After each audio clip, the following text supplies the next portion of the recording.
Welcome, everyone. We are thrilled to be here with you, and obviously not on our normal day. If you're checking in with us today here on Tuesday at 12:30 Central Time here in Texas, but a little earlier there out on the West Coast with Terry.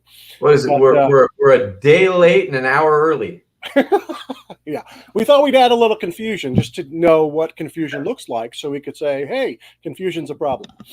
But we're glad to be with you. I'm Doug Cothe. I am the founder of People Smart Group, and we do consulting and coaching work with leaders, helping them to have an easier, more enjoyable, and yet better experience as a leader. And so that's our focus, is helping them build great teams, great culture, great organizations, and become the greatest leader they can be. So that's our goal.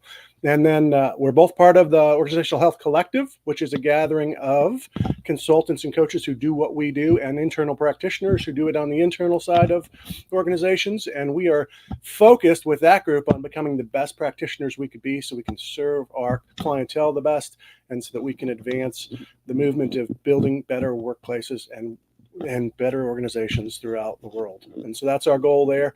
And over to Terry about his endeavors. We build better.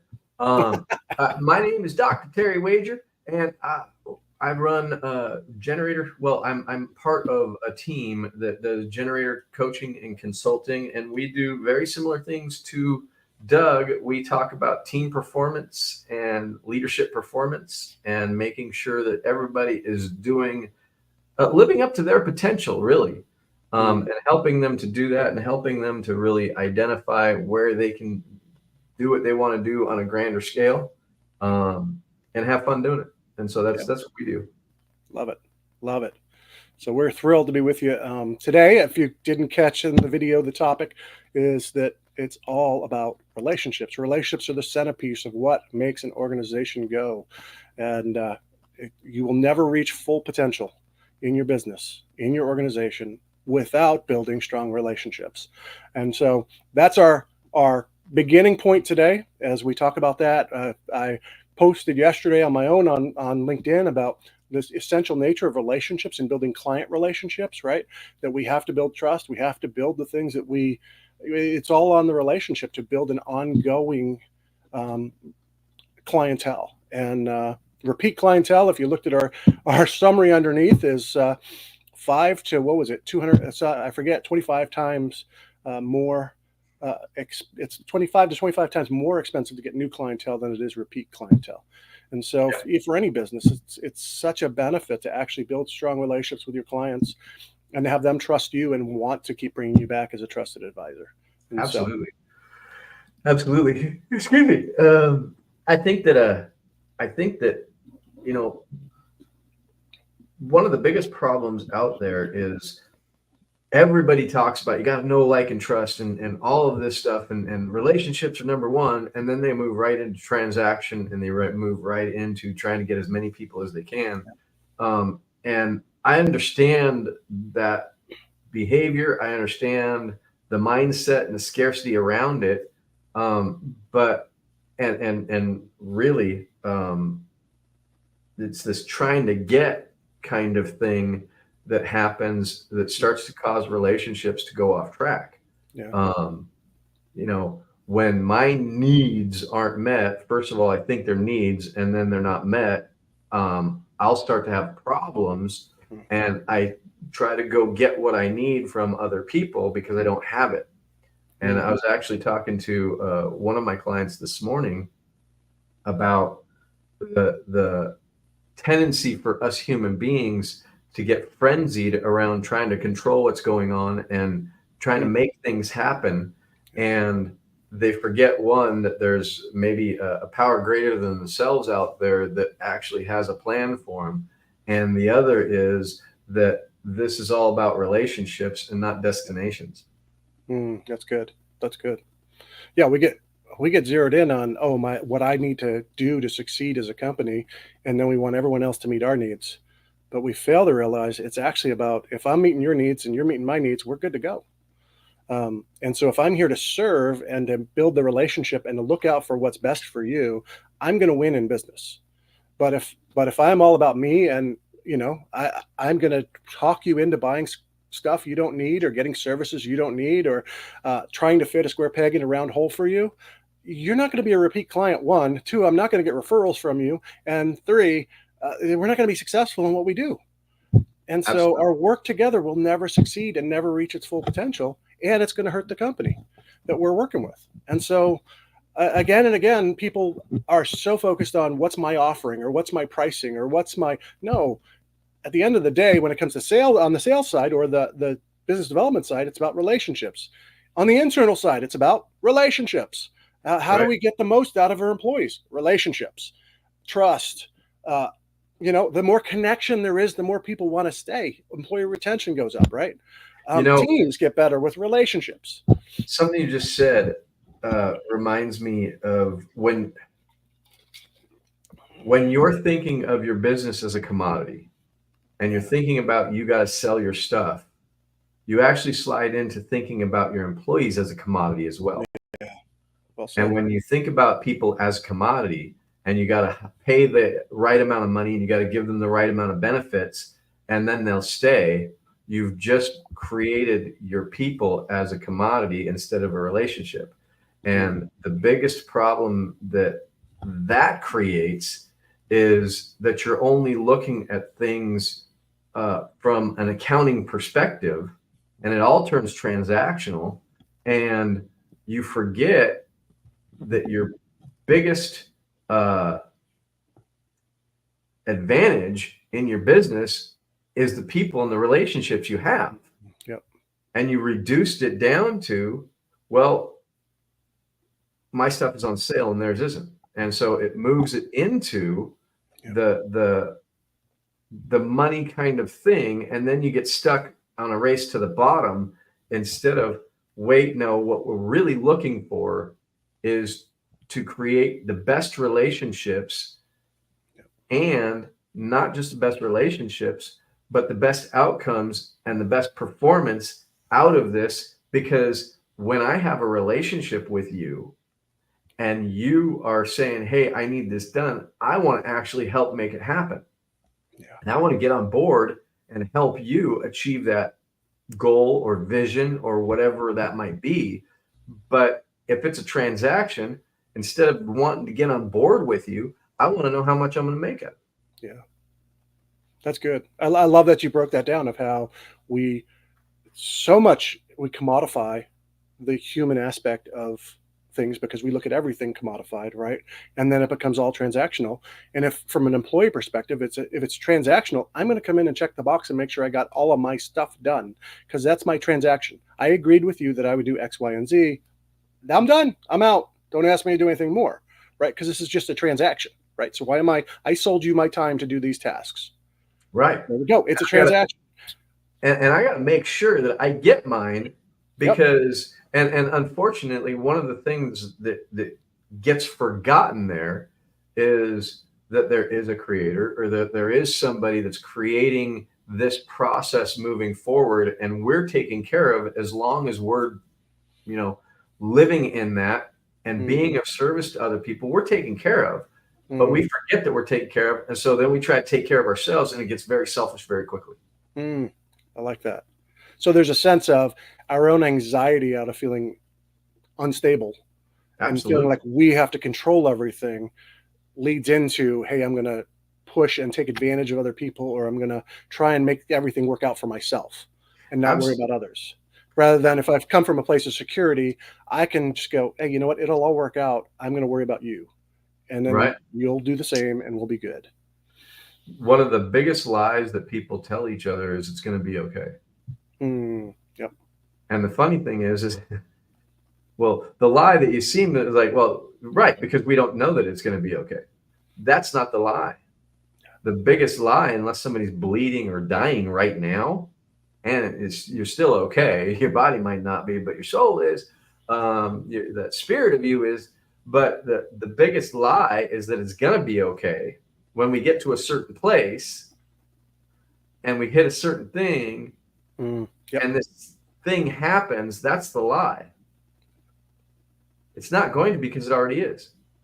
And one of the biggest problems people have is they go from being okay and not realizing it to trying to get okay, and then they become un-okay as they try to attain okayness that's going to happen soon. And they actually rob themselves of their okayness and their joy and their passion and their excitement of the moment by focusing outside of that and trying to attain this thing to get okay. Yep. And I like to really make that clear to people. It's like, you're okay, you just don't know it. Right. And if you get rid of all of the things that you think are going to make you okay and realize you're okay right now, if you're okay right now, we can attain anything we want to because it's already been given to us. We just need to work the plan. Yeah. Yeah.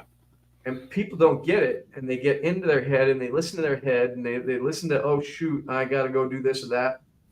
And as a result, they don't move forward methodically and intentionally in relationship.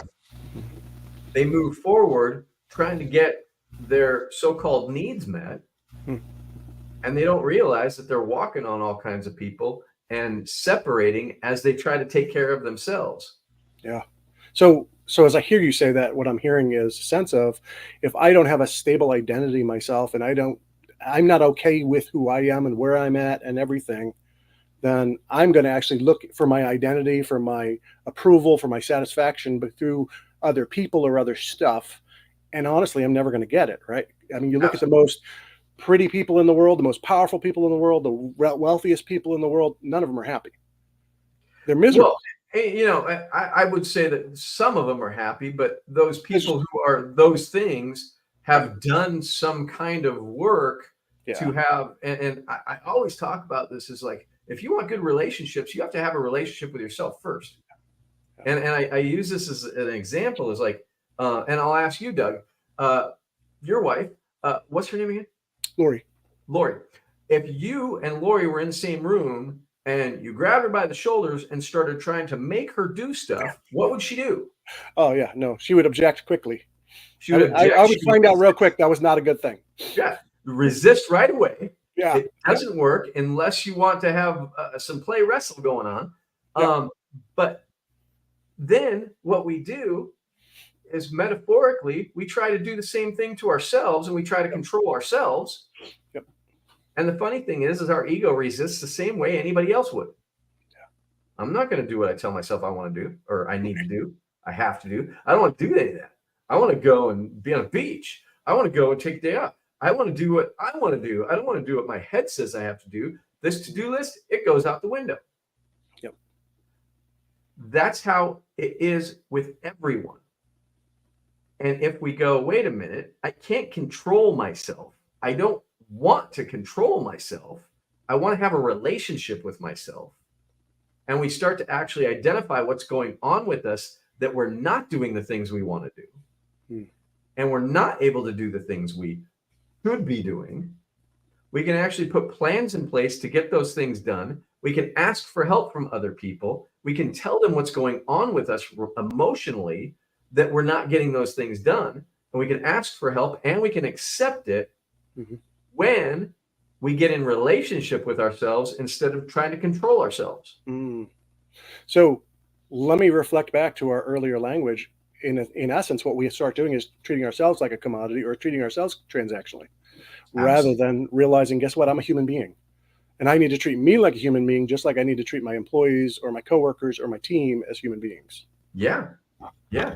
And honestly, what most of us are doing to one degree or another, large degree, is we're recreating a relationship with ourselves with everyone else around us. Yeah. And so I try to control myself and I don't really like what I'm doing and I don't really like how I'm feeling. And so I go create that with all the other relationships. That's so good. And then I blame them. Yep. Right. Why is this not working out? You people are not doing what I want. Oh, wait, neither am I. And so it's funny because, and somebody, I think some of this conversation got sparked last week when somebody asked Christine, are we more personal development or business development? And I'm like, what's the difference? Yes. Yeah. What's the difference? Because the reality is we are business development, but we do it by the person first. Yeah. Because if you go back to Lencioni's 5 dysfunctions of a team, or he's celebrating 20 something odd years with the 5 temptations this month too. 25 years, maybe, I don't know, something like 24 and a half. Yeah. We're going to celebrate 23 and 0.5. But that book, both of those books are all about the idea of giving into the temptation of the outside world versus the inside experience. Yeah. And not being connected or sharing the inside experience. And as a result, the temptation is to look good. The temptation is to control. The temptation is to try to make friends by compromising self. And the temptation is to protect and pretend everything's okay rather than be honest. Yeah. Yep. This kind of goes back to our authenticity conversation we had last week too. Yep. It's like, we're not our authentic self because we're not revealing ourselves to ourselves and having a relationship. Yeah. We're having a little bit of a hostage situation with each day I live in my skin, I'm a hostage to my ego. Yeah. Yeah. Yeah. So it starts internally, right? So it's that sense of, if I can't be authentic with myself, if I can't be honest with myself, if I can't self-assess with honesty, I'm never going to be that outwardly. Right. And I'm never going to let anyone else be that with me. Well, I'm afraid what you think of me, because I already told myself that I'm terrible, and you might find out. Right. Right. Right. So we got to keep you at arm's length, because I don't want you finding that out. Right. Well, and then so there goes the relationship. And so for a leader who's watching this, the key piece for you is the starting place is you. The starting place is you getting to the point where you're able to be in relationships with others because you're in relationship with yourself. You're able to be authentic and honest with yourself. You're able to self-assess with clear lenses on, not with rose-colored glasses, or the opposite end of the spectrum, not with the sense of, hey, I'm just the most horrible human being on the planet. Either one of those is a problem. There you go. Rose-colored glasses. I love it. It's perfect timing. And so, I mean, that's that key piece is, will I be honest with myself? Will I see myself in my humanity as a human being, as a person, and not as a human doing in one sense, not as a transactional thing of, hey, I'm a commodity, and in a almost I don't even know, utilitarian sort of way. We start to see ourselves in that way. Like, what utility do I have? Okay, if I can do X, Y, and Z, I'm good.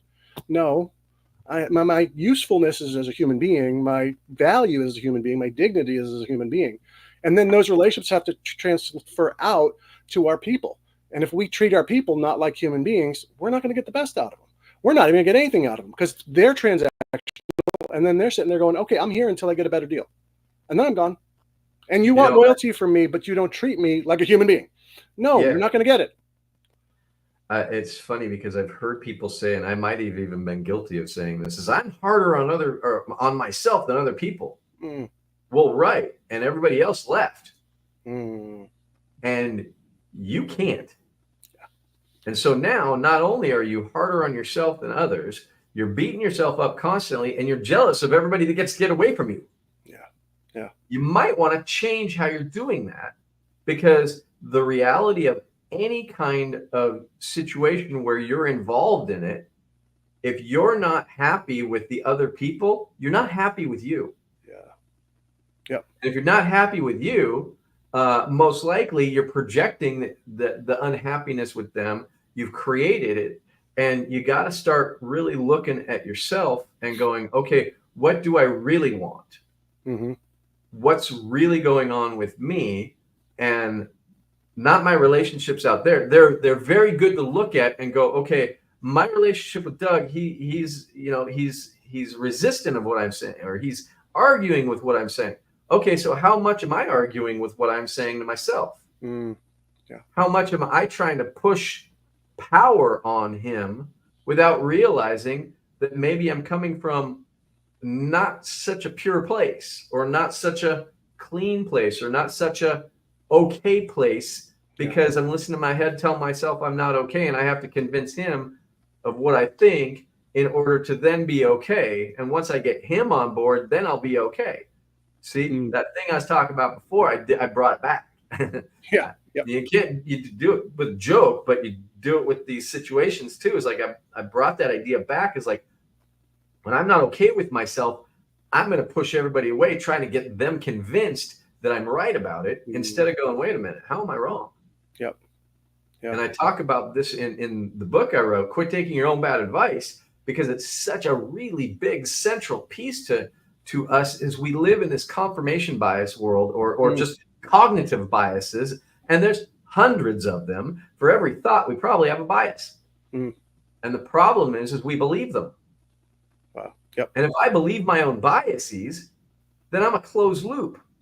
And I cannot learn from the brilliance of others, whether it's the others' people in the world, others' situations in the world, others' spirituality of the world. I can't learn from anything if I'm a closed loop. Mm-hmm. And so I got to be able to be open up and go, how am I wrong? Mm-hmm. And let's be honest, there's a 360-degree kind of thing going on with me, that if I spin around, there's 360 degrees, and I only see this much. And if we got good peripheral vision, this much, maybe we'll go here, right? I got this much of a view. All of this is all distorted.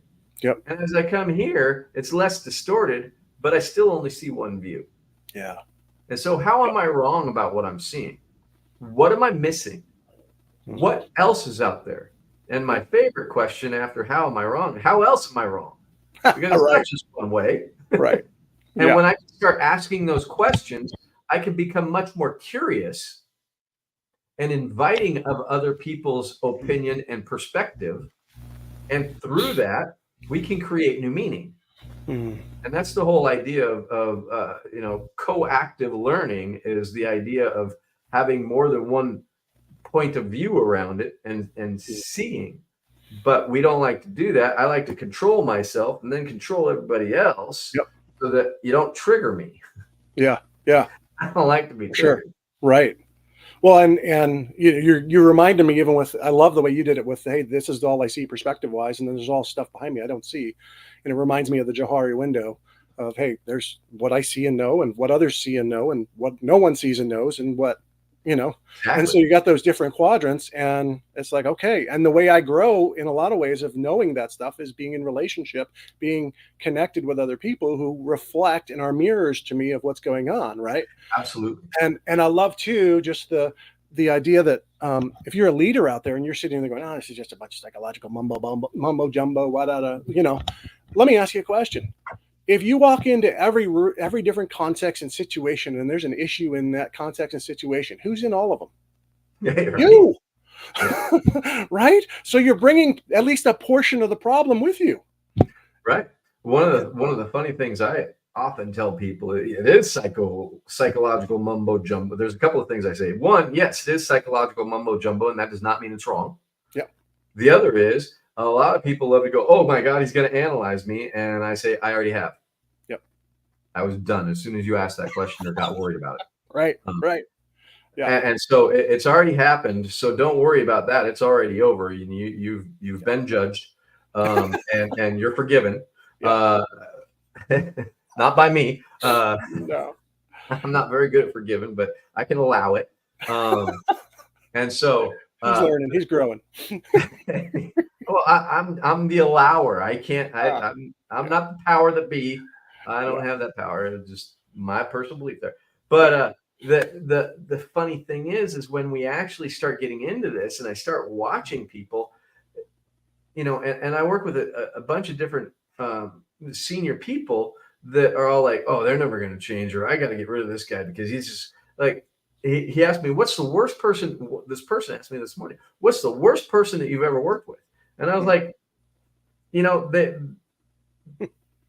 they're all different, and I don't know, but I'm always of the idea that this person in front of me is a challenge to work with, not a challenge like, oh my God, they're challenging, but I'm going to step up to see what I can do to build the relationship with them, to help them make the change that they want. And there are some people that just decide that they do not want to make a change. They're more afraid of looking at themselves than making the change, looking at themselves and making the change. Yeah. And that's an unfortunate thing, but I don't find them hard to work with.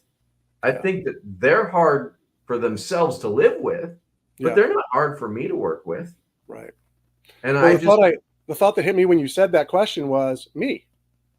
Right. I'm the worst person I've ever had, or the hardest, at least, person I've ever had to work with. I would go with that. I was very difficult. I mean, I remember back when I was in my bad days, before I got sober and before I made the changes that I've made and before I made myself a little bit more open to all of the different things that I'm talking about right now.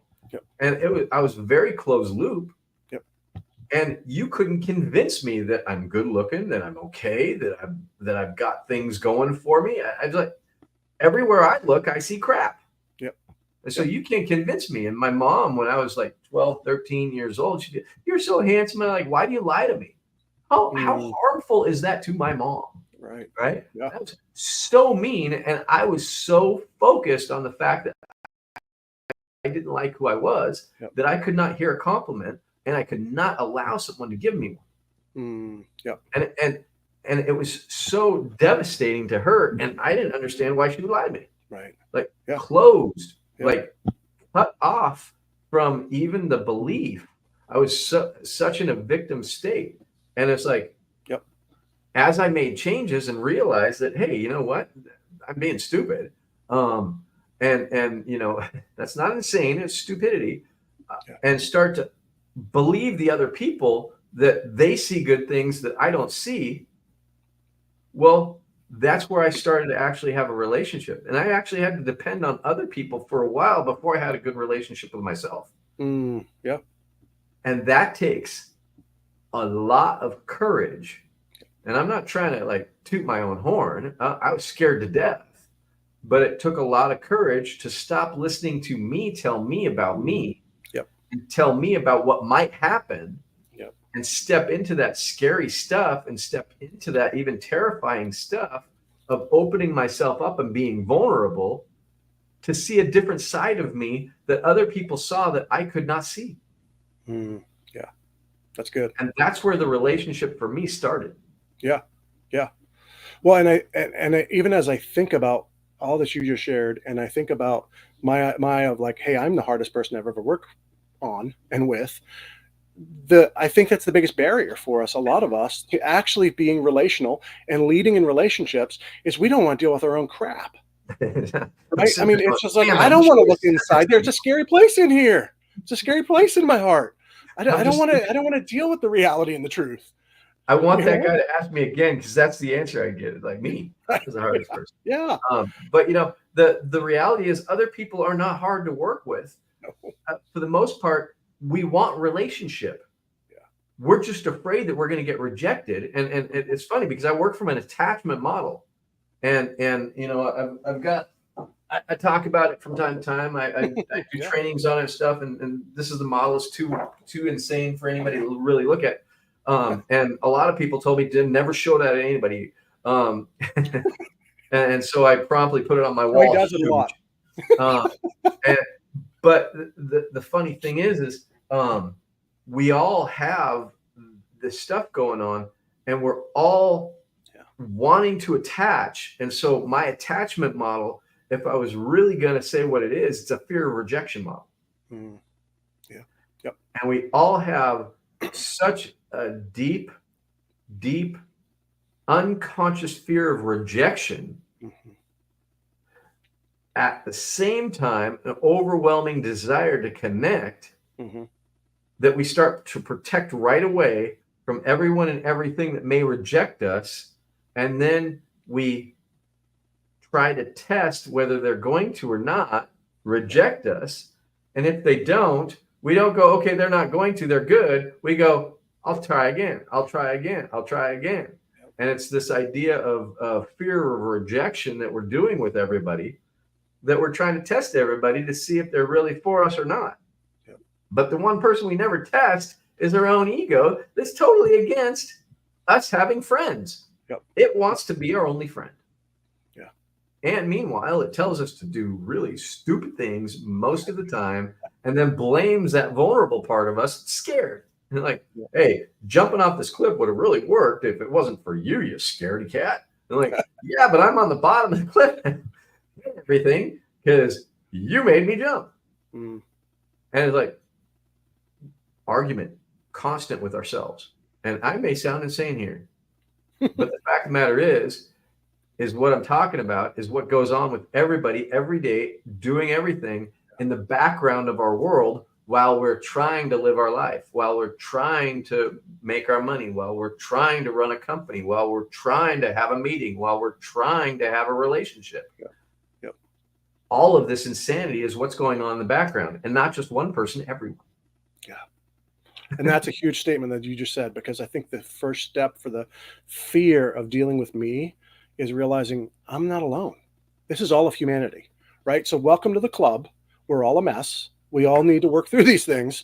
And that's part of us being able to relate better with ourselves and with others. And it's part of us being able to be productive. It's part of us being able to accomplish more together than we would by ourselves. The only way that ever happens is if we dive into this reality of who am I? How do I deal with my stuff? So then I'm freer to deal with your stuff and help you. And if I'm a leader, my job is to help you.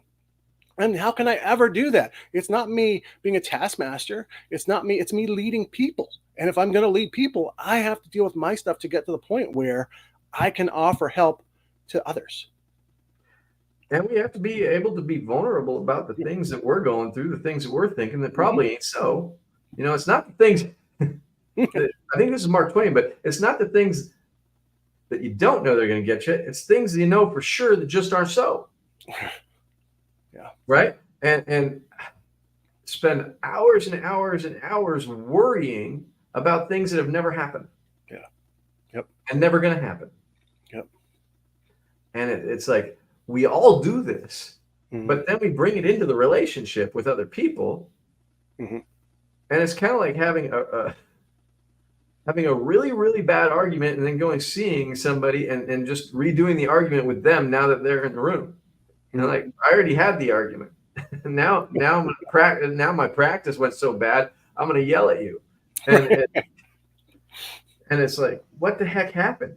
And the funny thing is this is really what's going on with most disagreements is I wasn't disagreeing with you, Doug. I was disagreeing with my ego inside. It was pretending to be you. And then I brought it out to you out loud. Yeah. And I pushed my point instead of asking you what you think. Yep. And get curious. And so some of the symptoms of that I see, right, in my own self, and I have seen over time, is I'm sitting in a conversation with someone, and rather than listening, I'm formulating my next point because it's about me, right? It's about me, and I got to get out this thing or that sort of thing, rather than actually I can be free to just be in the moment with you. But I can't do that if I'm having that inner conversation going on, and I'm sitting here going, oh, what am I going to do? How do I got to show that I actually know something here. I don't want to look like a dummy, right? You know, don't do that. God forbid people find out that I'm a dummy. Right. And so all the fears just continue to drive us to do things that are just so counterproductive. Right. Absolutely. And, you know, I think what we're really trying to say, and we probably could wrap it up as we go, our final thoughts and all. I know we both have busy days and this is an extra kind of thing, but we got to start getting more vulnerable. We got to start really identifying what's going on with us emotionally. And I say this every time I start talking about emotions. Behavior is not emotion. Anger is not emotion. Sadness is not emotion. Those are behaviors we do to tell people we're having emotion. And we have to actually identify what the emotion is. Are we feeling disappointed? Are we feeling disconnected? Are we feeling powerless? Are we feeling frightened? Are we feeling inferior? Are we feeling pressured? Those are emotions. And when we can identify those and share them with somebody else, one, they identify with those emotions. Everybody knows what it feels like to feel pressured. Everybody knows what it feels like to be attacked. If not, let me know where you are. I'll throw a tomato at you. Everybody knows what it feels like to be discouraged. Everybody feels disconnected. I said that one, but everybody knows what it feels like to feel lonely. Yeah. Anger is not that. Anger is fighting against feeling powerless. Yeah. Sadness is letting everybody know that there's some disappointment and discouragement and inferiority going on underneath. Mm. When we can actually admit that instead of the sadness, we aren't redundant anymore. Mm. And we actually start to connect. Yep. And that's where relationships really start to come together, is identifying the true emotion, not this label thing called behavior.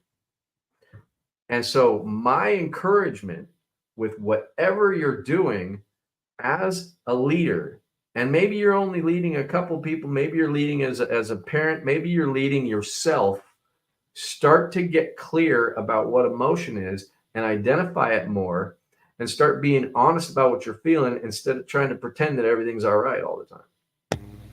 Yeah. I love that you landed that on, like, the emotion is not the enemy, it's the opportunity for connection. Boom. And the same, I would say the same goes to the next level. Like when we get into the conflicts, it's an opportunity for connection. When we work through that, we grow deeper in that connection. And it's like, but we run from them. And the more we run from them, the further we get from connection. Right. And the more walls we put up. Right. And I think the other piece really, and there's so many people out there that talk about positive and negative emotions. Remove that from your vocabulary. There is no positive emotion. There is no negative emotion. There's just emotion that I like or I dislike. Mm-hmm. And if I dislike it, it's probably because it scares me. And if I say it out loud, it goes away. Mm-hmm. Yep. And I start to connect with other people around it.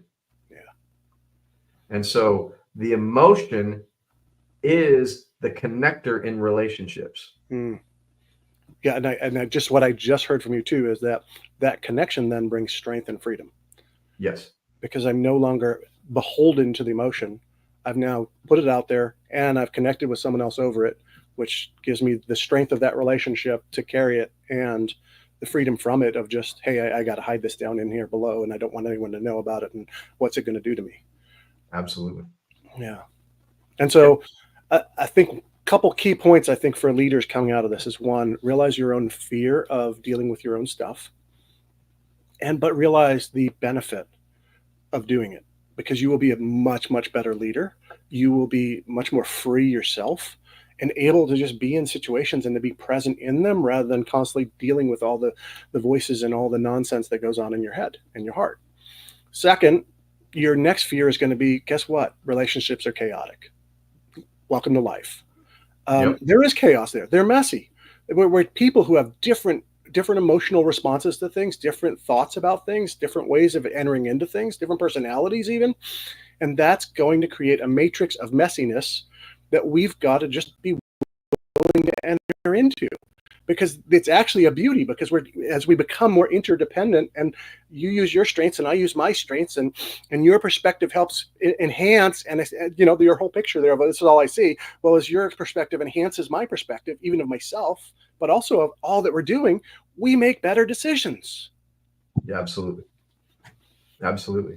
And so, you want your business to grow, do a little bit of personal development, do a little bit of investigating into your vulnerability and identify your emotions and learn how to actually share that with other people.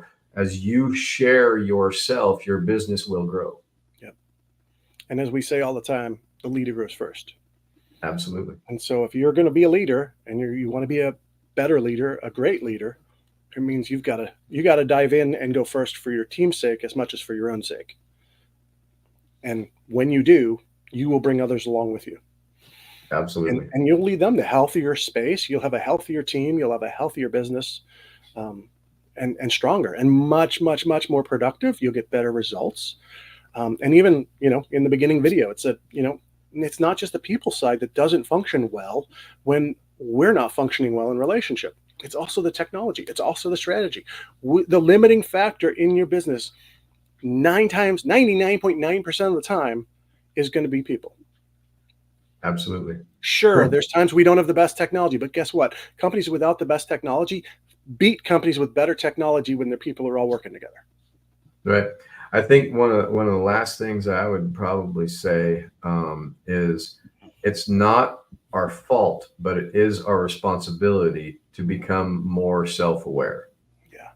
And I don't mean me tell you more about me and what I like and don't like, me about what I'm experiencing emotionally. Yeah. Well said. Well, with that, I probably should wrap, huh?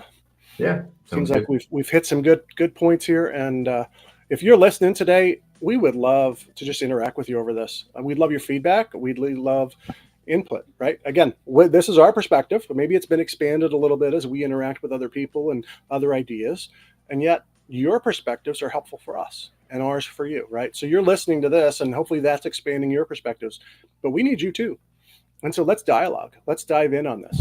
And then, to the degree that you need help in this arena, reach out to us. Terry would do a wonderful job helping your organization, helping you as a leader personally.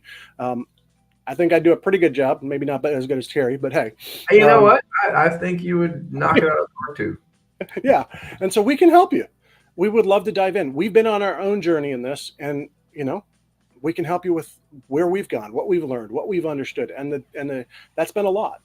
And so we want to hand that off and pass that on. And so reach out to us. We would love to help.